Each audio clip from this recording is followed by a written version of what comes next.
Yo, peace, peace. Abargani, Islam, Salam, Ketepu, Rahubat, Gino Lakuninani, Chief Noble Bandele Elamine. Back in the building once again. Got my brother KB in the building for another a late night show. We got a late night show tonight, man.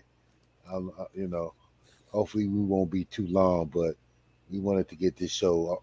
We wanted to get it going. So today's show is titled "The Echoes of the Ancestors: The Generational Gap Between Slavery and Modern Day." So, kind of what we want to look at is like uh, just how close related are we to slavery? Sometimes we don't really realize the relationship, but today we're going to look at that, and we're going to look at some other things. Uh, and that's really the gist of the show today. Before we get into another show, you got anything to say though, real quick? No, what's up, people? Yo. So before we get into the show, I'm gonna hit you with an ad real quick, y'all. Power in the melanin, she glows. Unified like Malcolm when we close. Pushing through the struggle, yeah, we chose. Solid as a rock, I love it grows. Speaking wisdom just like Dr. Umar knows. Dripping culture in our stance, it shows. On the front lines where that passion roars. Building empires, Kevin Samuels goals. Sitting at the table, he proposed. Melanated love, in America it flows. Yes. So you can check out my book. That book that just posted, you can check that book out on Amazon, or you can go to indigenousmoors.org and get that book. So, with that being said, let's get into the nook and the cranny of this right here. So, um, I know brother KB, he's really into this side of like looking at the history of like genealogy. You know what I mean? Like he's really into the genealogy, which is something that I really appreciate about you, brother. So, I think this show is gonna deal a lot with genealogy and things of that nature. So I'm gonna let you get into your spiel, man, and I'm gonna let you get into it, man. Okay. So, what's up, everyone? So genealogy, right? That's the topic, or it has to do with the topic today, right? If you haven't done your genealogy, I encourage you to do so. I definitely encourage people to do their genealogy. If you're not against doing DNA tests, I would encourage you to take the DNA test, not just because so you can get an ethnicity report, but so it can connect you to your people, the people that you related to. If you spend some time with it, you're gonna find out a lot of interesting things that you did not know about your family. I did mine maybe about almost 4 years ago. I did a DNA test, actually longer than that, maybe about 5 years ago, and I built my family tree. I did a lot of research going through the census records, all this and that, and I found a lot of stuff. One interesting thing that I found was that the DNA test showed that I had African cousins. Like I had actual cousins who were from Africa. It was 100% African. Um, and not until recently I kind of looked back at it, and I took a closer look at it, and I was trying to determine what was my relationship to these people. Like, are they my second cousins? Are they my third, fourth, fifth cousins, distant relatives, whatever? And what I saw was that it was actually my uncle's DNA. My uncle's DNA for this story that I'm telling. But anyway, it was this African guy from Nigeria, actually Igbo guy. I was taking a look at the DNA, and it said that he was anywhere between my uncle's third, maybe fifth cousin, most likely. because it didn't give us the exact relationship. Anywhere between third and fifth cousins. Now I know all the stuff with cousins. It's like third, fifth cousin. I thought it was only just one type of cousin. No, you have your third, fifth cousins, all that stuff. Okay, so essentially, he was anywhere between my uncle's third or fifth cousin. I'm like, wow, that ain't too far back as we would think it would be. Like, how is it possible my uncle may have a third or fourth cousin who's 100% African? And this is one of the reasons I encourage people to do DNA. Sometimes you might find an ancestor who was born in Africa. On my DNA, I don't think I found one, but I have done other people's genealogy, and I did find maybe one or two people who were born in Africa.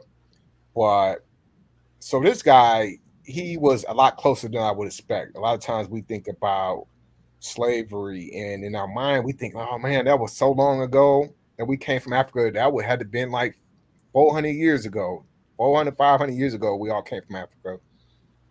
And in our minds, I don't know, a lot of us might think slavery was a long time ago. Now, slavery didn't have been only over 157 years. Only 157 years.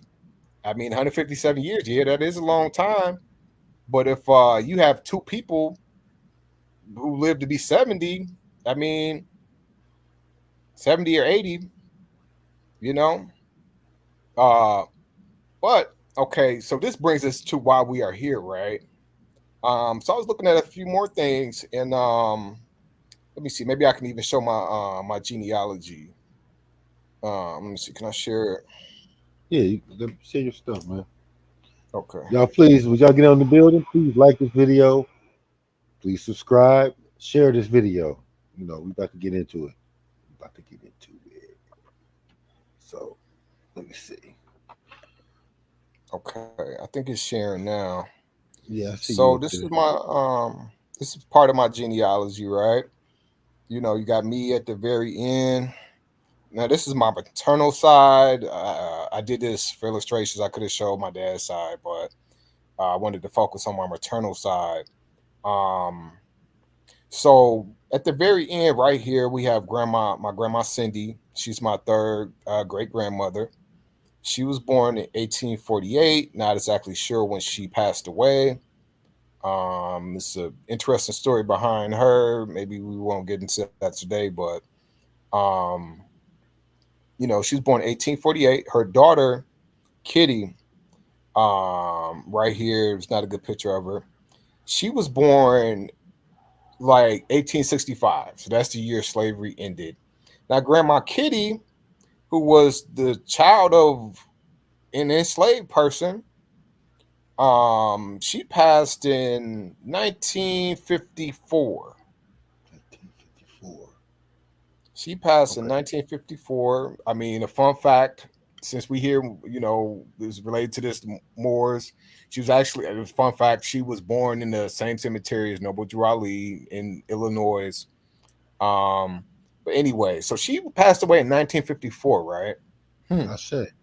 Okay. 1954. Her daughter, who was born 1900, passed away in 1983. Her grandma would have been an enslaved person, right? She passed away in the 80s. Her grandma was an enslaved person. Then you got my grandma Janetta. She passed away kind of early due to an accident, but she passed away in 1972 early. And then, got my mama here, 1965. Then you got me.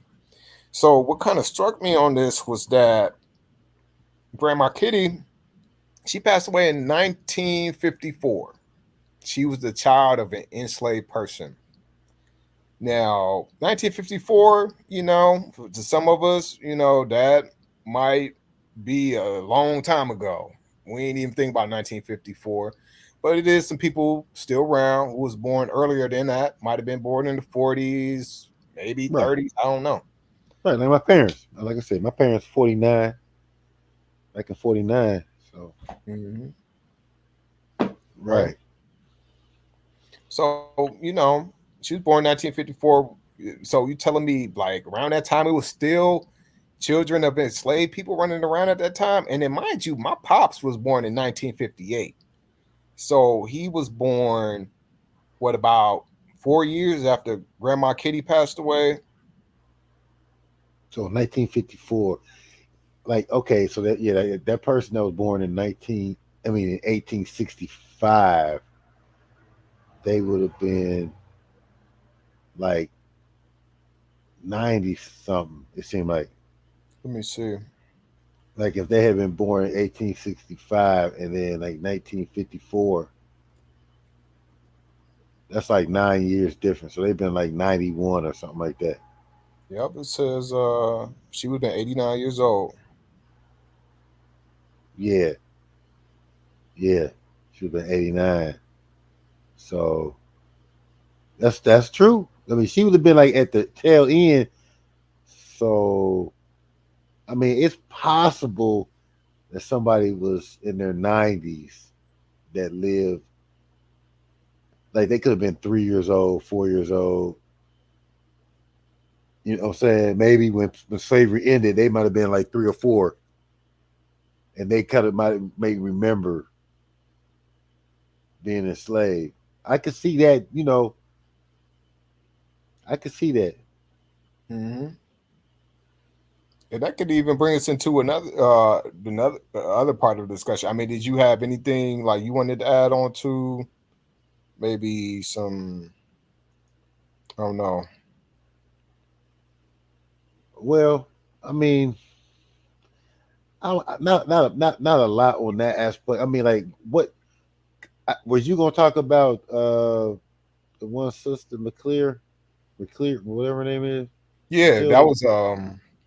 that was gonna be what we was gonna go into next. I mean, I don't know if because I feel like we kind of going quickly because then once we kind of get to this, it might be kind of like a that's all folks. But I don't know. Well, I do have a couple other things, but maybe after this. I mean, like this, because I do have something to discuss about Harvard, uh, Harvard's ties to slavery. But I feel like we can do that later. Like we Okay. can do that after we hit these couple of things. But I mean, no, like I said, when we talked about it, it was kind of interesting because I mean, like you said, my parents,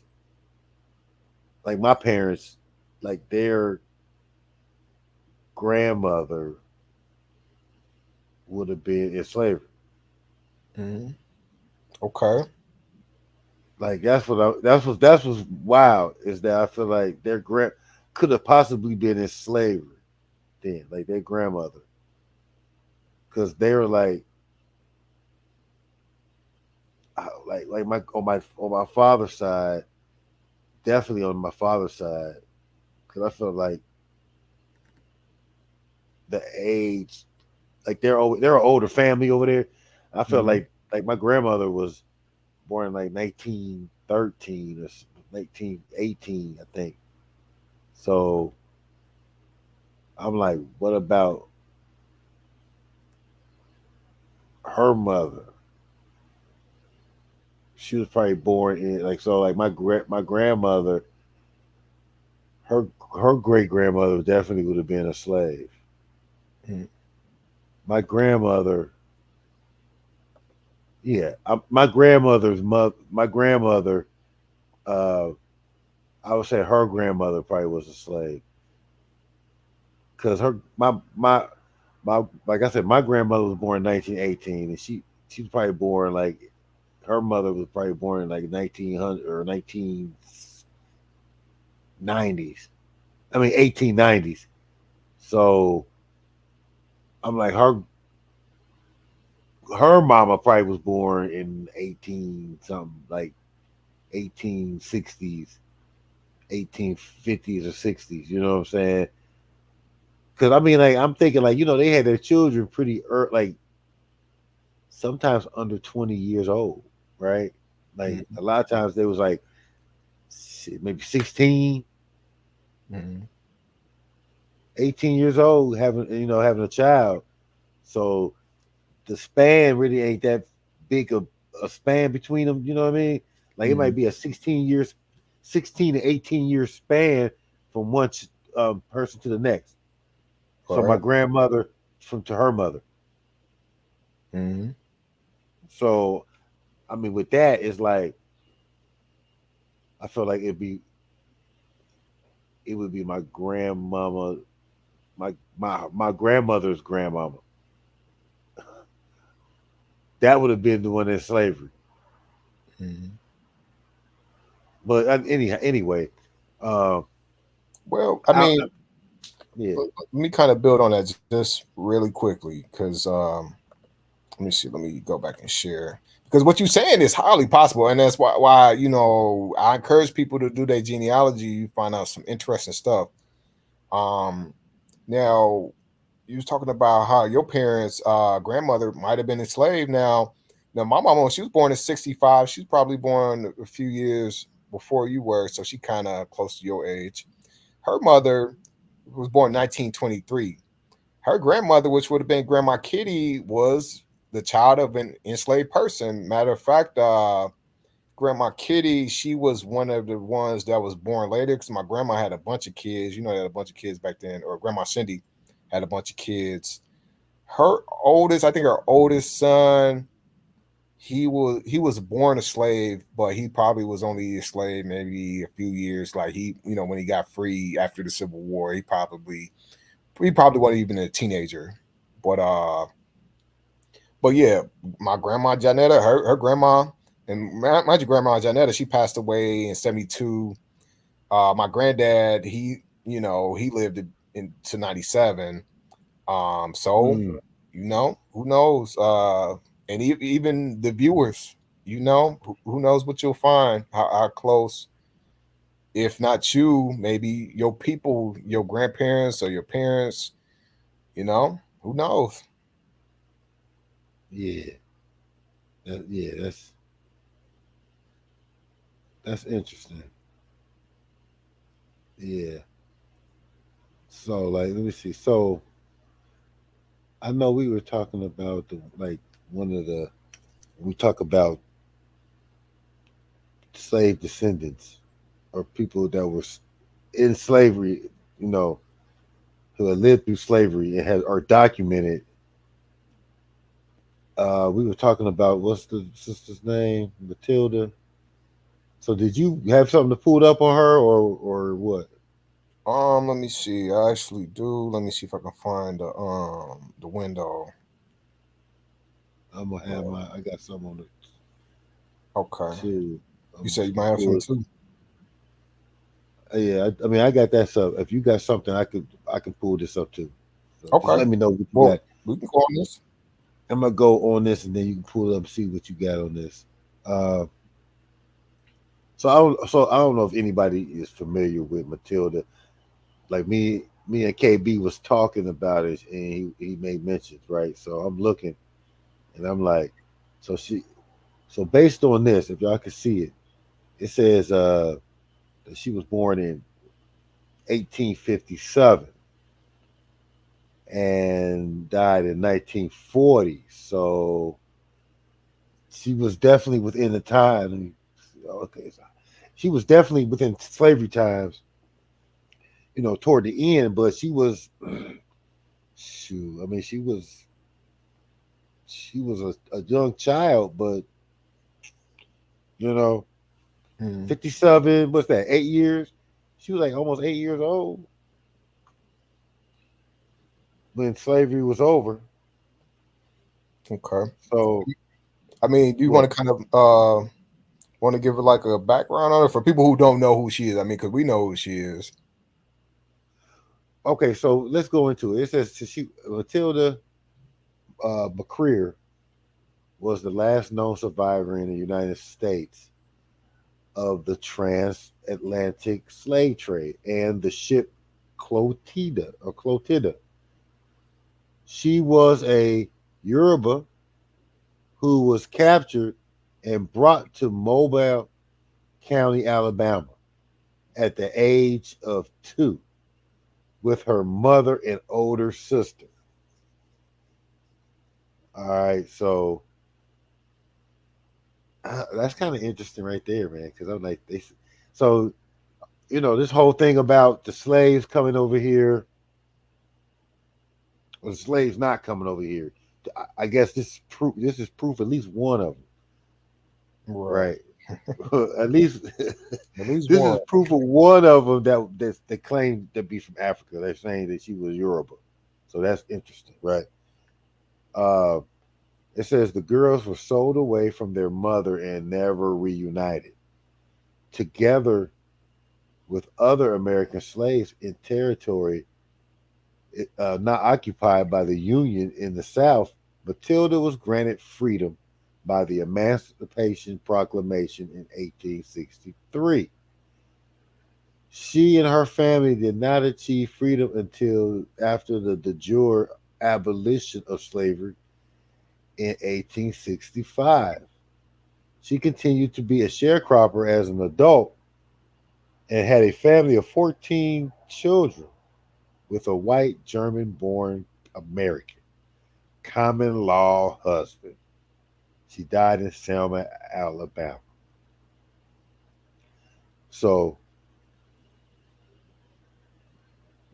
uh, I mean, you want me to read on? You got something to add, or I like some of the stuff that's next. I mean, just a bit more context. So, the Clotilda was like the last known slave boat that was imported and enslaved people from Africa. Uh, I forgot when they found it, but it was one of the last ones way after slavery had been banned. So I think, uh, right? Slave ship to bring captives from Africa to the United States, arriving in 1859. So they saying 1859 or 1860. And what's crazy, I mean, like you said, slavery been abolished in America at this time. mhm. You know what I'm saying? So, yeah. So it's okay. So I'll read. I guess read a little bit more. McCreer was captured as a young child in West Africa with her mother and sister by the army of the West African Kingdom of Dahomey, which had attacked their home. Interesting. The Dahomeans transported their prisoners to what's this? What's this? Oida, I don't know. Waida. Yeah, Wida or Wida. Okay, a coastal port for slave trading. Captain William Foster of the Clotilda, uh, the last known slave ship to have carried captives from Africa to the United States, later arrived in Quetta, and transported 110 enslaved Africans, including McCreer, to the United States illegally. The U.S. prohibited the slave trade in 1808 with the act prohibiting importation of slaves. So, right. So, I mean, it's interesting, that they are, they're showing that they still smuggling. It's still market to smuggle slaves over here, even though it's illegal. Mhm. 110, approximately 110 enslaved Africans. Um, I mean, very interesting though. I mean, because this, so it made me think. I mean, because this group of people arrived very late in American history, like in slave time. Like they arrived in 1860 Mhm. illegally. Now you know what's interesting too, right? If they were here in 1860, when did the Civil War start? I'm not sure. Was it 18 like 61 or something? Let 18? me, I let me wonder see. was this like, because this seemed like, I mean, this is very close to the Civil War time, if not like right there. You know what I'm saying? So, you got the South. It went to the. It went to the. You say what? 1861. Yeah. Yeah. So it was like a year or so before the war broke out. So this was still under the United States, and this is the South bringing Africans over still. So there's a lot of people who probably like related to, you know, Africans even late in the game. Because usually when I'm looking at this, like when we start looking at our stuff, the Africans go back further. Like, you don't usually see Africans like coming here in 1860. They don't really talk about African slaves coming here in America in 1860. They be like they'd be like 1808, there wasn't no more slaves coming in. But this show right here that they was definitely, if they did it, how many times has it been done before? Right. So anyway, I don't know. Did you have anything else to say, my brother, on that? I mean, maybe a side note for me personally, but I mean, this is an interesting Wikipedia article. A lot of stuff I didn't even know they had a Wikipedia page for her. I like what you showing right here. It says they got excerpts or whatever from his journal. I never even seen that. That's something I need to look at. It says he went to go see the kingdom of Dahomey. That's some interesting stuff. Some good sources. Anyway. That is interesting. Describe how an enslaved African came aboard the ship. Right. So that is very interesting because coming from West Africa, I mean, um, I don't know. That's just interesting. I mean, because I wonder, like, how much was retained. Like, what did she remember and retained? Well, she was young though. Like, when she came over here in 1860. She was born in 1850. What? I mean, yeah, she was born in what? 1857. So she left when she was 3. So she didn't really have probably a recollection too much of Africa. And then she was stripped, her split up. So she probably was pretty really indoctrinated, if you will. Mm-hmm. So yeah, so they talk about going to Dahomey, and I mean, so then they talk about. So what's interesting to me is that she's Yoruba, right? Like, she's a member of the Yoruba people. Mm-hmm. She received traditional facial scars, which were visible for the rest of her life. So that's interesting. See, that's interesting. That she had the scars and everything, the initiation, and everything. When she was 2 years old, her mother and sister, as they were named in the U.S., were captured and brought by the planter. And if you look at her, the name looked like uh the name looked like her name. You know what I mean? To Which one? like, it looked like a derivative of her name. It says right here that they were captured and bought by a planter, memorable Cray.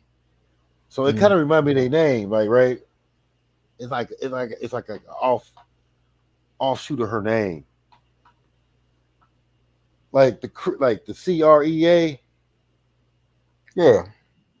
So okay, then it says they were among more than 100 Africans transported from 1860 on the Clotilda, and she had 2 other sisters that were whose name were not known, and his stepfather, Guy. The girls were later sold apart from their mother and never reunited. See, that's the craziest part too. Like, that's You It's know, funny that's the you say name of that the game. though. Now Yeah. about the names, because I know there's one person, right, named Shalewa, right? Shalewa is like a common Yoruba name. Sally, because we call Shalewa Shali. And it kind of sounds like Sally. Like I can see how Sally can come from Shali or Chalet. So I don't know, just random. Exactly. I mean that's how that's like the change, the slight changes. I mean it say something right here too about it like after the abolition of slavery, the career who first took the surname of that. So Mm. that's interesting. But they continued to work as a sharecropper in Alabama with her relatives. She Ah, never married, but yeah, her relatives. Go I ahead. think it might be something for you. It says she made a legal claim for enslavement, even though it was dismissed. I would like to see those court documents to see what she actually said. If anybody is questioning if the authenticity of this narrative or of her claim, I mean, court documents. I would love to see that. That'd be very interesting. But anyway, But you know what's crazy too about this is saying that she made a legal claim for compensation of her enslavement, which that sounds like reparations to me. mm, She said in her 70s. So way after the fact. Way after the fact. They said it was dismissed. Like they ain't giving nobody no they ain't giving no black folks no reparations, boy. They said according to Durkin, she appears to have continued to have worn her hair with a traditional Yoruba style all her life. Huh. And, and okay, fell ill. So she was in her 70s. She died in 83. So she was doing this in the 1930s. mm. Like she was making that claim in the 1930s. That's interesting. I mean, how many of us? I mean, I think you said your people was your parents was born around that time, right? 30s or 40s. You said 40s, right? 40s. Yeah, 49. It was born Okay, like almost 50. So okay. right. So that was right before their time. But I mean, it's roughly 9 years before my parents. She dies. Mm, So I mean, my like you said, I mean, my grandmother would have known, would have been alive with her. mm, She died in 1940. My grandmother would have been like 20 something. mm. Hold up. Yeah. Should have been like 22 or something. So that's interesting. Like, so, my grandmother technically could have, I mean, was around while somebody from slavery that lived in slavery time. She lived in that time. So that's Mm. interesting. So, so with that, yeah, that's very close to me because it's like, wow, my grandmother, who I knew well into my 20s, how she knew somebody in slavery. That was that. I mean, not that she knew, but that she could have known that she could have been like she was born in an adult basically, where somebody was in slavery, like that had been born in slavery. So that's crazy in itself. That is crazy because I mean, like it's like that really ain't that far away. Like it's like the stories that my grandmother could have told me. Mm. Shoot, it's very possible, especially the idea of her being knowing somebody who, even if they wasn't born a slave, definitely probably the child or the grandchild of an enslaved person. Grandchild for sure, for sure. If not a child of an enslaved person or somebody who was enslaved. Very, very possible. Yeah, definitely, definitely. All right, so what? We did talk about the Clotilda. You got something? You got something else on that, though, or what? Or Um, what else you wanted to build on with that? I mean, we got Matilda. I mean, there were a couple other people who were on the Clotilda we could talk about, or just enslaved people who were born enslaved and lived, maybe to the 50s, the late 30s and stuff like that. Like, let me see. I could show this. Why not? Since we here, let me see. Let's get it. Yeah, y'all. Please, like I said, please share, like the video, check out our other videos, and please share. All right, I see you. So I did a quick chat GPT on this. Let me see. Just asking chat GPT for a list of the last slaves to when did the last slaves die. We got Sylvester McGee. That's funny. That's kind of one of my last names somewhere on my mama's side. He probably from Mississippi, Louisiana area, especially the way he spelled it. But anyway, Wow.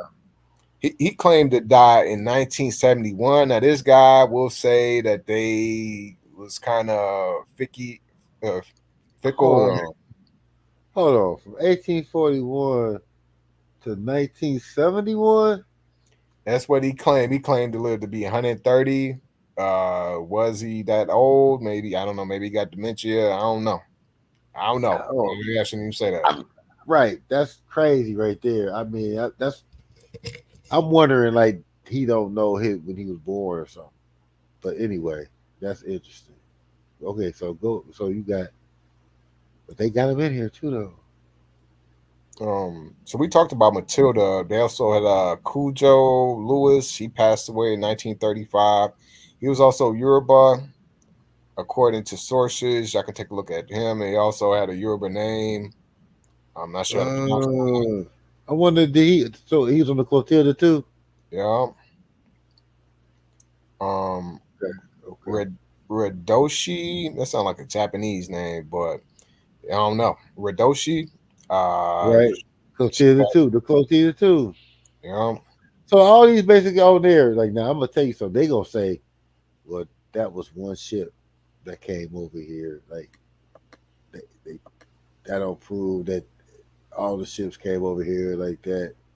Watch, that's what they gonna prove. Because I'm like, all the ones is from Clotilda. Let me see. Go ahead though. And mind you, like them people, they was actually Africans, like, but Right. like these people, these other people, I don't know. I guess they had been here for some time, obviously, but I mean, some of these people, like they even, chat GBT messing stuff up. I don't know why they got her here, but Charlie Smith. He said he was born in 1842 and died in 1979. He must have been claimed to be really old. But Hold 1979, on, man. That's what I'm imagine. saying. 1842 to 1979. God, I that's mean, crazy.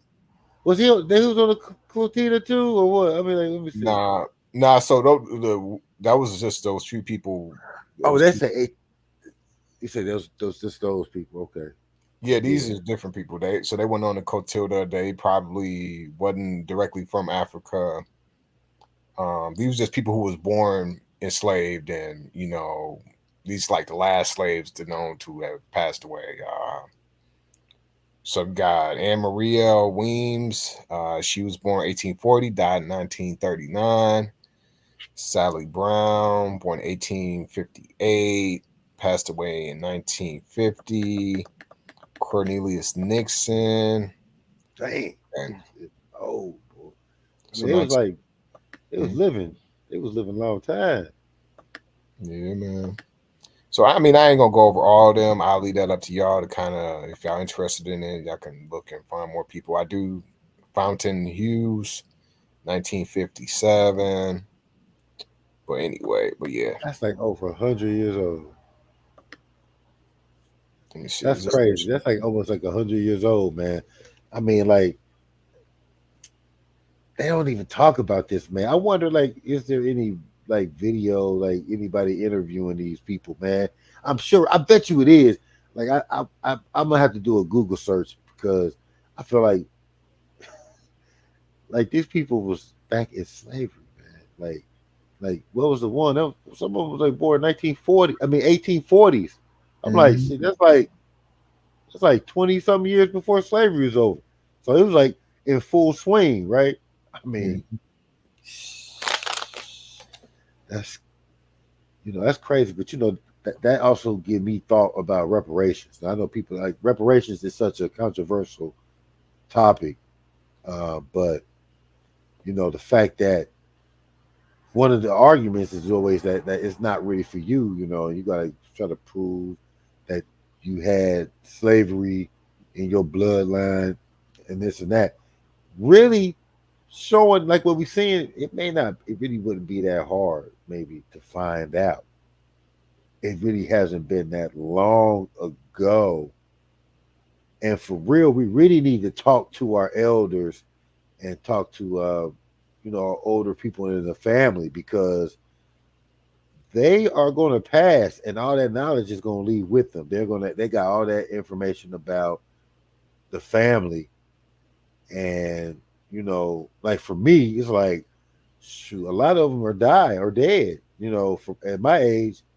So, I do encourage people to really talk to their elders, talk to the older people in the family, try to find out names, try to find out as much as you can from them with name wise, because you could you could have a plantation that you were part of. Like your great grandmother could have been on the plantation.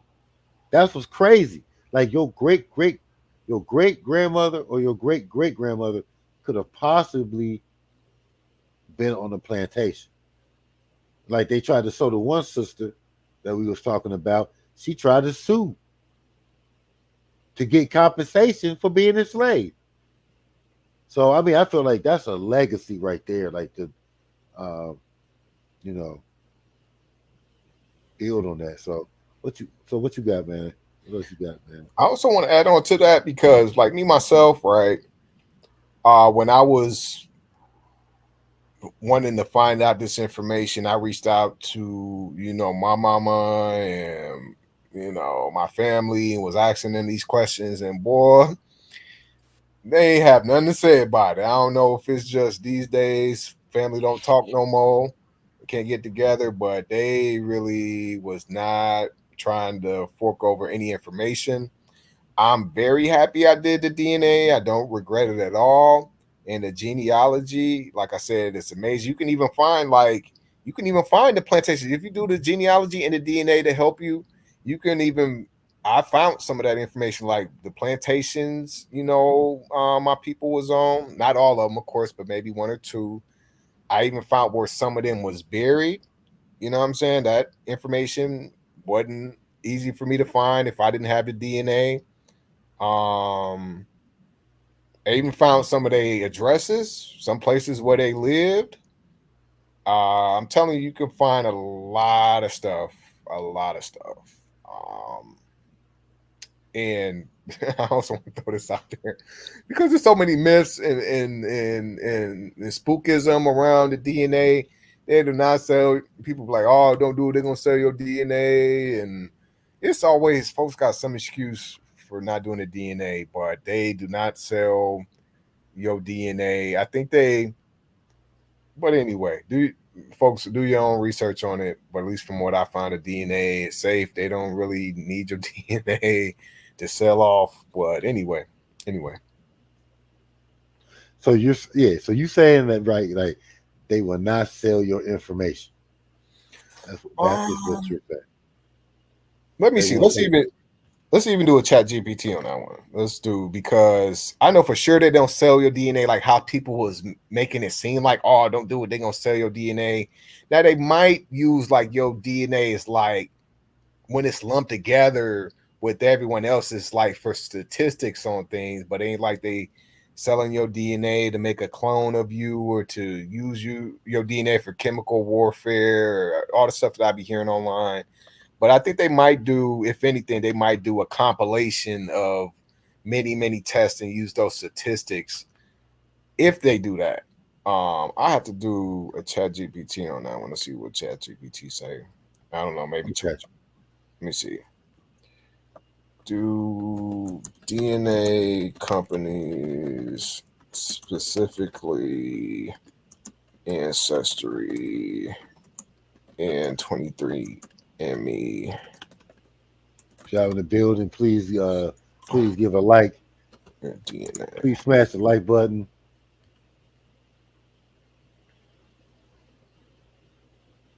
Okay. So yeah, what it say?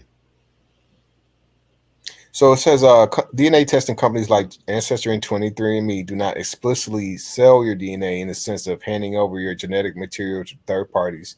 However, they do have business models that involve sharing your genetic data in various ways after obtaining your consent. So that's also a big thing about it too, though, is you can opt out of this, if you do want to allow them to use it. But it says they might use your DNA, share it with research parties. I guess it's kind of where it kind of ties in. If you consent to it, they can.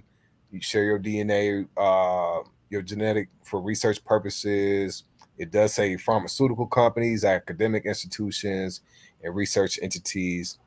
But they share anonymized, so it's anonymous. So it ain't Right. like they got my name on it and my address and where they can find me. So they sell it with an aggregate form to identify trends or patterns.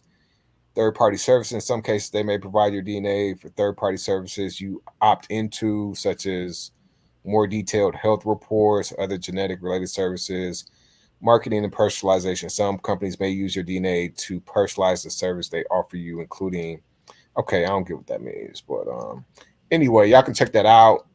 It ain't how I was hearing it, like people making it seem like they selling your DNA to make a clone of you or something like that. Obviously, I guess they do if you give permission to. Maybe they might share with some pharmaceutical companies, but you know, I don't know. Do your own research when if y'all do decide to do it. Read all the fine print. Obviously, you can opt out of it if you want to. Right. True. True. You got a lot. We got conspiracy theory. I mean, and people like that. I mean, a lot of people just don't trust the DNA testing. For one reason or another. Um, they just think that it's not accurate because a lot of times they swear they're Native American and then they'll come back and be 100% African or something. It's like, and so they're like, this ain't right. I don't think that they want to take a DNA test. Mhm. I think a lot of people just don't want to take a DNA test. To keep it real with you, like they got a spookism about it. But I understand what you're saying. Like I said, y'all, KB, has been doing this for a while. Like it's been how many years you been since you got your DNA test? 5 years ago, it was probably 2020 or 2019. Actually, it was actually 2019. So yeah, about 5 years ago now, almost. Okay, okay. So, um, yeah, that's what's up though. I mean, like, so my thing is this, where like you said, dealing with dealing with family. can be difficult trying to get information. And that is something that is strange. That's something that I've heard. Like my mother would try to find stuff, and she would come in roadblocks because people didn't want to talk. I mean, what you think that's about? Like, I mean, like, is it that they're ashamed of it, or like I don't know? It's weird. Like, it's weird how they won't tell you about people in the family. They won't tell you about it. It's really odd to me. Why? So, with that being said, it is important for us to look at going through a DNA test or especially looking at a genealogy. That's very important. I can see that. You know, Mhm. like we said before. I mean, the key for us is respecting our ancestors, and as far as our part of our religious belief, it is honoring our ancestors, even maybe having a ancestor shrine or altar or that nature.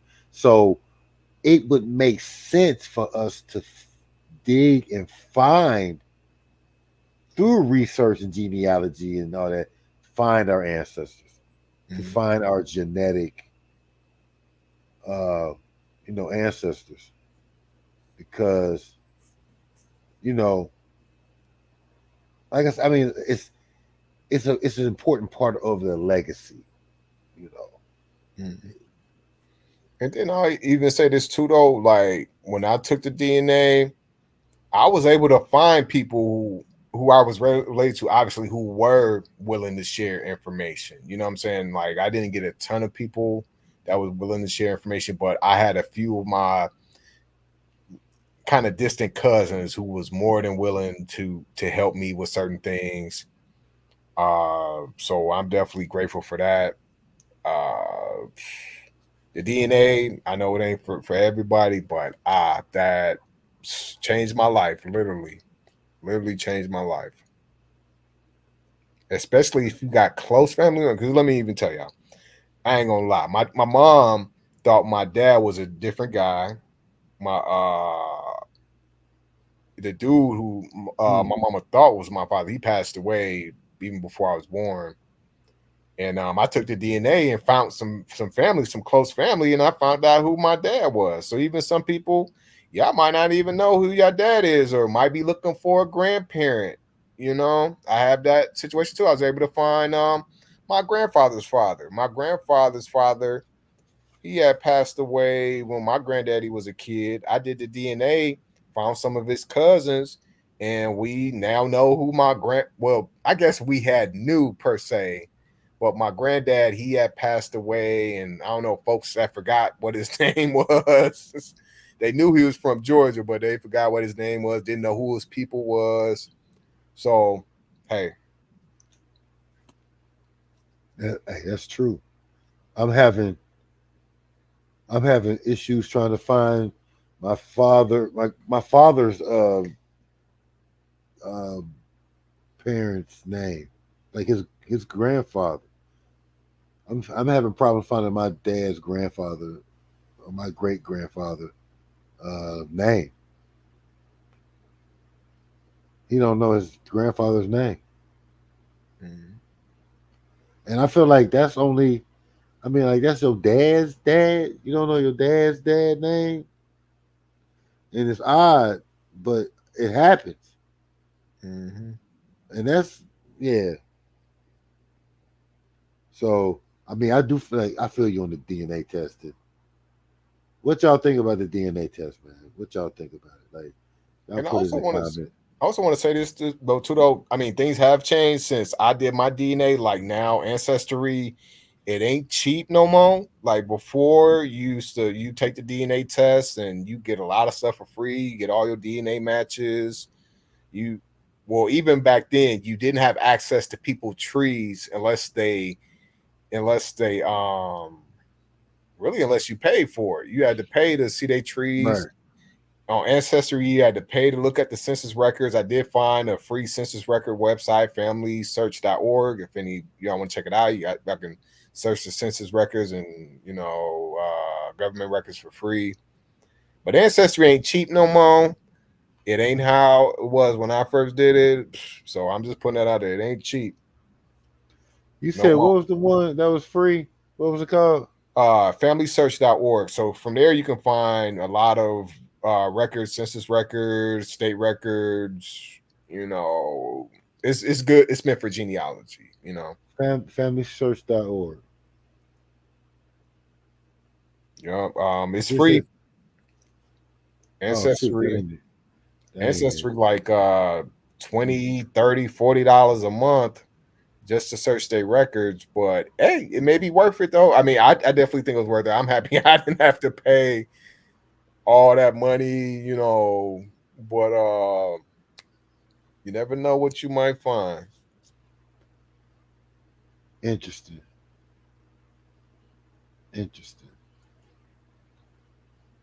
But but the DNA, it helps so much, because when you got I'm not even suggesting y'all take the DNA test to find y'all ethnicity. I'm suggesting y'all take it to find y'all people, because once you got your people on there, you can even look at they trees. Of course, if you pay for the subscription or whatever, you can look at they trees and help you build your tree. You could it's a lot of stuff you can do, man. I'm telling you. I mean, so like, what's the ticket on? I mean, like, what? How much is that roughly? Because you're saying it costs. Well, the DNA test, they have sales every year. You can get it at a time when they're having a sale. You might be able to get it for $30, $40 just to test. Now, once you get the test, and if you want like full access, I don't know, honestly. I haven't, because I even considered, buying a subscription, but I would imagine you probably get a full access for maybe $100, something around there, for the entire year. Maybe if you do a month to month, it might run you about, I don't know, maybe $10 or something like that. At least that's what I recall. It might have been $150 for the entire year, something like that.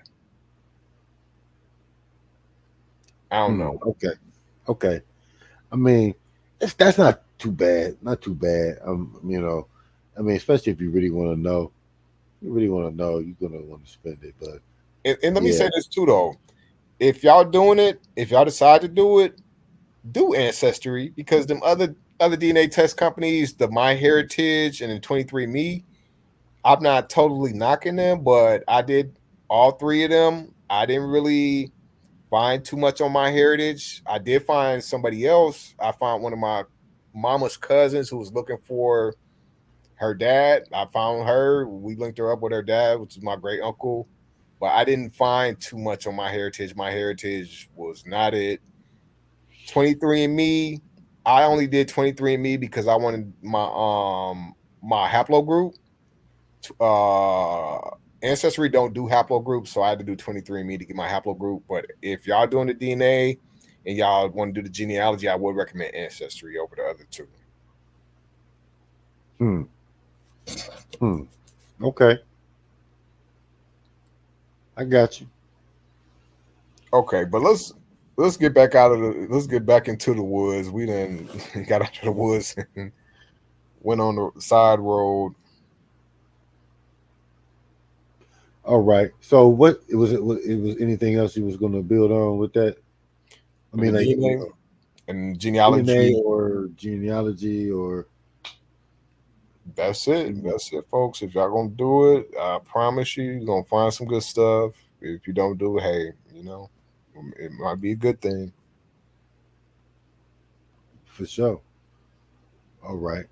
So we talked about the Clotilda a little bit. I mean, like, it seemed like that was an important ship. It seemed like it's the only slave ship that they had. Like, don't they have, like, didn't they find that ship? I think they caught him on the coast or something like that. They caught it on the coast. Let's look. I mean, let's look at this actually, because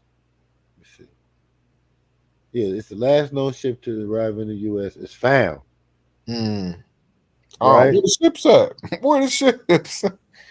They Yeah, got they say some. yeah, but this is a ship that came 150, 59 years ago. Slave traders stole Lorna Gale Wood's great grandfather from what is known Benin in West Africa. Her ancestor Charlie Lewis was brutally ripped from his homeland along with 109 other Africans and brought to Alabama.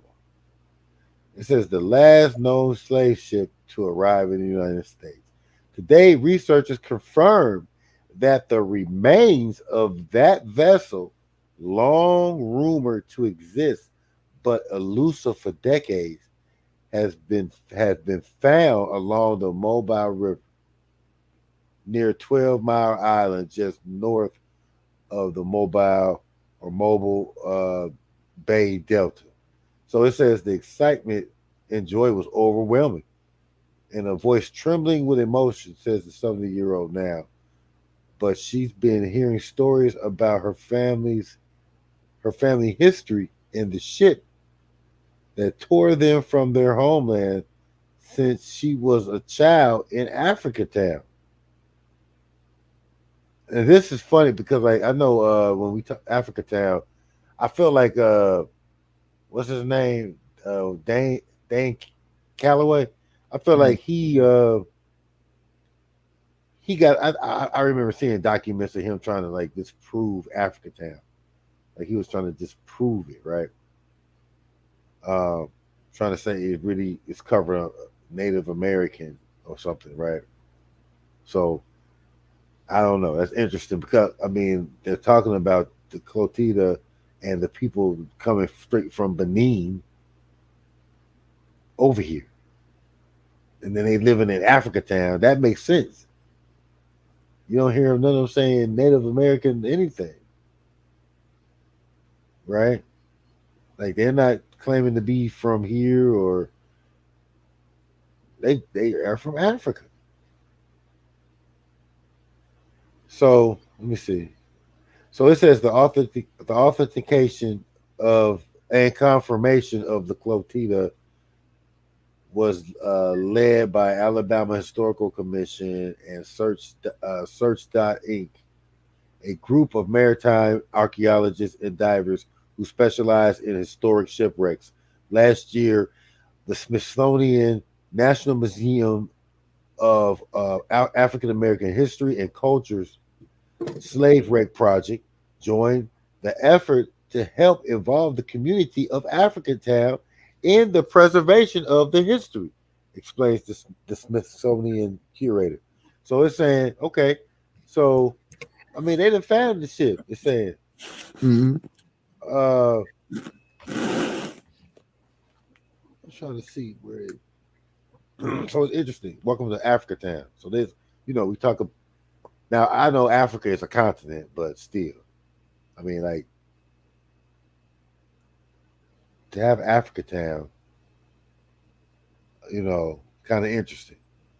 So it says even though the U.S. banned the importation of Africans or enslaved from Africa in 1808, the high demand for slave labor from the booming cotton trade encouraged Alabama plantation owners like Timothy Meher to risk illegal slave runs to Africa.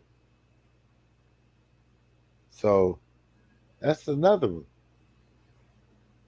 It said Meir took that risk on a bet that he could bring a shipload of Africans back across the ocean.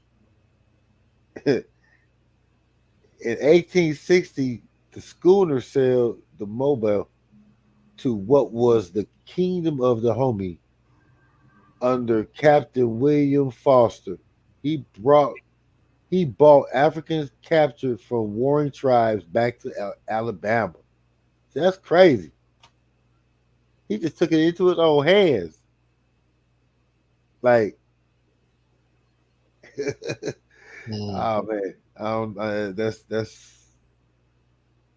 a risk, man. Like, so I mean, you wonder like how much enforcement was going on back those days. Like, was it what do you think the level of difficulty was trying to bring in African slaves in America back then? Like, I mean, they had no Coast Guard or no shit like that. I mean, they probably shit as much as people bring in cocaine and all that stuff nowadays.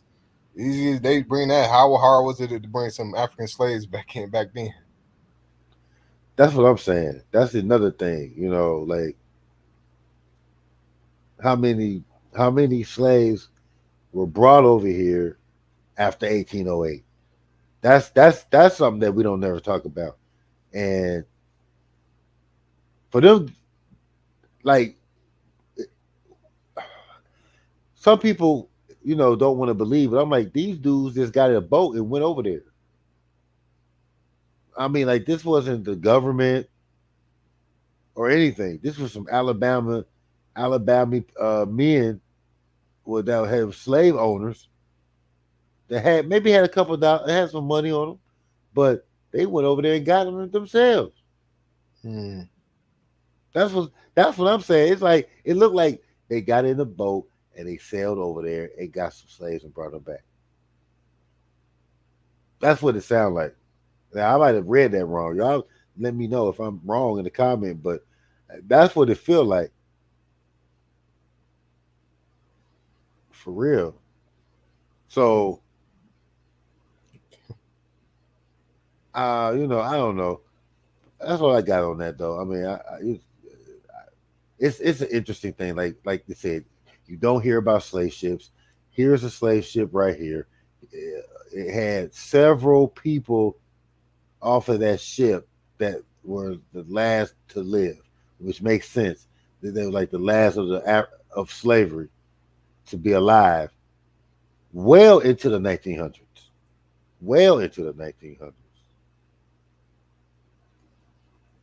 I'm happy saying this because it did. Maybe I should have brought this point up in the beginning of the video because we at some point it is middle or the end, but we was talking about these people who lived into late 1930s, some in the 40s, some in the 50s. And then, we was talking about this the other day, how that transitions into today, right? Because like I was saying, I got some family members, right, who lived a wild, crazy lifestyle and did all type of pimping and drug dealing and stuff like that. And they was born in the 1950s, right? I was thinking like, man, it would be so cool if somebody did a movie about, let's say, Matilda, right? Or whoever lived into the 1950s or whatever. And it continued into the other generation of people who was living this wild lifestyle, like almost like a Roots, like a Roots movie. I think that Yeah, made I was thinking that. I was thinking roots. Like when you said that, like going through the decades and generations. right, Yeah, I mean, roots kind of did do that, right? right. But it's crazy how like I was saying, we had people who were children of slaves, people who might even been enslaved themselves, live into 1930s, 1950s. I think it even says some, maybe even the 60s, or at least some of them who was probably born slave and got free when they was kids. Some of them said 70. I thought Yeah, like one guy said he shit, he was like 130 years old. right. If he lived that Which, long, I mean, I feel like it's kind of hard to believe, but at the same time, I'm like, I don't know. I mean, they were eating better, different foods back then. Like, I mean, who's to say that he didn't, lived that long and really, he didn't drink or smoke or whatever. He, you know, I always say that people in slavery, they ate better food than people today. And what I mean by that is that the food that they did eat, they planted their own garden. So they had fresh vegetables and what we would call organic. They had organic vegetables and food, um, and they worked. Like they had to work, so it's like they worked it off. They didn't sit around and they weren't sediment. They didn't have like all the processed food that we have today. So I think they ate better, and so we look at them. They seem like they were very sturdy people. The generate. It seems like every generation we've gotten like weak, like more, like like back in the day, you didn't have to have a helmet on. You didn't have to have a helmet on your bicycle. People wore, things were a lot tougher. People took a lot more abuse or beating, or, and I won't say abuse, but like just they took a lot more physical energy than they do today, than the children today. And you know, I wonder if those people that from slave time, like the ones that had good genes, they probably could live to be 100 something, 120. Mm. It's just hard to fathom that now, but they could have. I be Man, I be talking to the people in Nigeria, and they be telling me these stories. Of course, some of the stories I don't take seriously, but they be telling me like they got people in their village who are like well beyond 100 years old. I don't know how true it is or not, but you ask them, they're swear up and down. Oh, they 150 years old, something like that, something crazy, something wild. But who Yeah, knows? it's like, do Maybe. you really believe somebody can live to be 150, y'all? If y'all believe that, put something in the chat. I mean, because I mean, do you really believe somebody can be 150 years old? You know, because I mean, if that's like they had in that Chat GPT thing, I'm like, man, they was like 130 though. Like that's crazy. Mm. That's crazy. Like I said, I would love to look at what like some kind of somebody has to interview these people. It's just like I watched a video where there was a guy who was there when Abraham Lincoln shot John Wilkes Booth, Hmm. and it's a video with like an old video, like an old TV interview with this guy, Hmm. and it was in like 19. I want to say it was like 1950s, 1940s. TV damn near popped up around that time, somewhere around there. I mean, he did, but the guy was on there and he was talking about Abraham Lincoln. So I'm like, damn, this dude had to be what was it? What was that? 1860. When did Abraham Lincoln pass? He would have been old as hell. 1863, and it was in 1950. So he could have been like, I think he was like 80 something. Like, dude was 80 something. So I'm like, damn, dude was 80 something, and was able to, he was able to put down on a V8, like a record, not a record, but put it on TV. He could talk about Abraham Lincoln. That's Mhm. crazy. So I mean, it's just the gap of time that we have. Like for me, I'm not that far back. Like where I would hear about my great grandmother and father, like sharecropping. Mm. On Rainbow Plantation. Like I know the plantation. That was my great grandparents. Those are my Mm, great grandparents. And that's what's so crazy. In Mississippi, mm, Mississippi. So you know, and it's interesting because like, even in Mississippi, it still got outhouses. mm. It still got outhouses in Mississippi, y'all. So I mean, like, it's like the things that happened in slavery or and whatnot, like or close to it, really is not far away from us. We, you know, why are we still stuck in racism and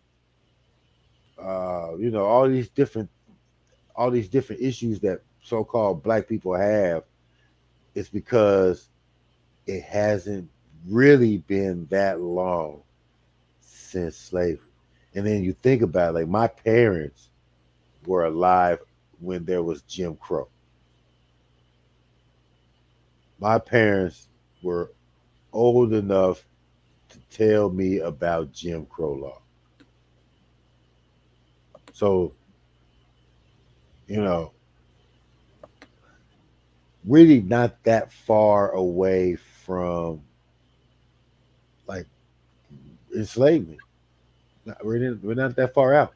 So I mean, it's like when you look at it like that, it's like you could see why the people are the way they are. Right. Like you can see why they're still having some effects of slavery. Like the generation ain't been that far away.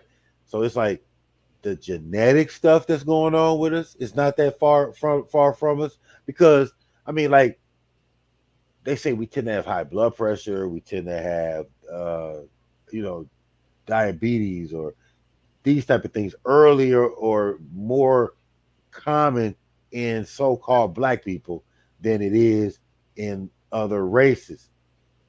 So to me, it's like, well, it has not been that long. Like what in like in 500 years from now, what would our genetic makeup be? Would it still be, you know, heart attack? Will we still be prone to the same thing, like heart attack, strokes, or different things of that nature? Will we still be prone to it like we are today? You know what I mean? Like, would our genes somehow start fixing themselves in 500 years so that it would give us time to clear up our DNA in a sense, so we wouldn't, you know what I mean? So we, you know, I mean, it's just things I think about. Like you said, I mean, we really are very close to slavery. We're more close to slavery than we are, you know, much of anything else. Like you Shit. said, what, 157 years? Yeah. Definitely much more than we realize. Like, especially, when we start looking at, our heritage and our people, and we connect the dots. But and I wish like I said, I wish I would have brought this up in the beginning. But even the connection between, even if you're thinking about lifetimes, you can even forget maybe generations per se. But you look at the lifetimes and see how we progressed. Like I imagine, like, we was talking about Grandma Kitty, how she passed away in 54, and then 4 years later, you got these knuckleheads in my family. Grandma Kitty, who was a child of an enslaved person, she passed away, and 4 years later, you got these knuckleheads running around doing a bunch of nonsense. It's kind of disturbing to me in a way. And like I said, I wish they would do like a movie on this. It'll be a very interesting movie, like very interesting movie. Um, I wish I could say more, but I mean, we can all imagine for real, if we think about it. Most definitely, man. Most definitely. Um, I thought this was an interesting topic, man. I hope it's something that y'all can think about. It make y'all think about some things. Maybe even make us go look up our ancestors. Go look up our people, man. See what's going on with them. See where we come from.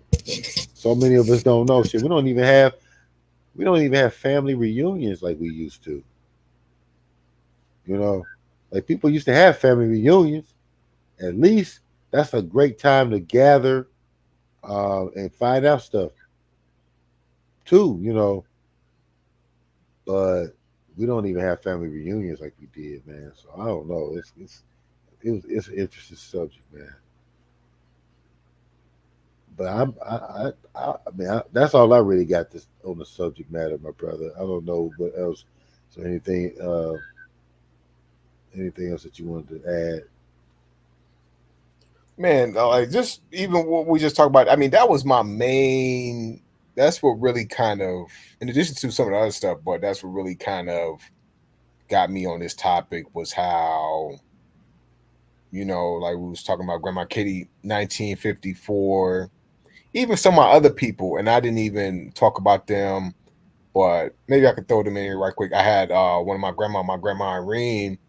She passed away in 1990. Now her father was born a slave. Her father was born a slave.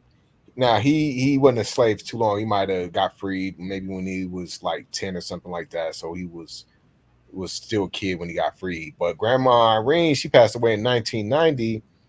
My family got a lot of people in Chicago, and it's crazy how I think about Chicago and Grandma Irene. I mean, Grandma Irene passed away when I was being.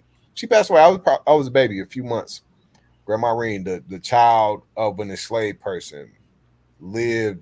I didn't meet her, but my auntie and them did. My auntie and them, and my mama and all them. I mean, that was my granddad's mother. My granddad's mother. So I mean, just to look at it in that context, look at Black history and what we doing now in that context is kind of mind blowing and kind of mind boggling how that actually happened, and how we tend to think about it as like, oh, that was a long time ago, and we that was 400 years ago, 400 years, 500 years ago, slavery too. But I rest my case. For sure, for sure. Well, once again, my brother, I appreciate you. We doing the show, man. We'll have to. We got another show in the workings. We got Yes, another show sir. in the mix. So uh, hopefully I'll be getting with you soon, man. I am going to leave out with an ad real quick, and then we can go out. I'm gonna leave out with this ad. Yes, knowledge is for the people.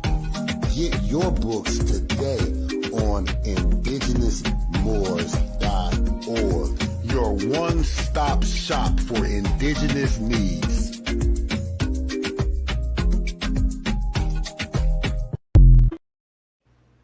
All right, y'all. We about to get up out of here because it's late.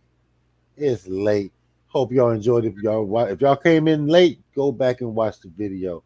And like I said, please thumbs up the video, smash the like button, share this video, share all the videos. And until next time, Tuta Nana. Peace.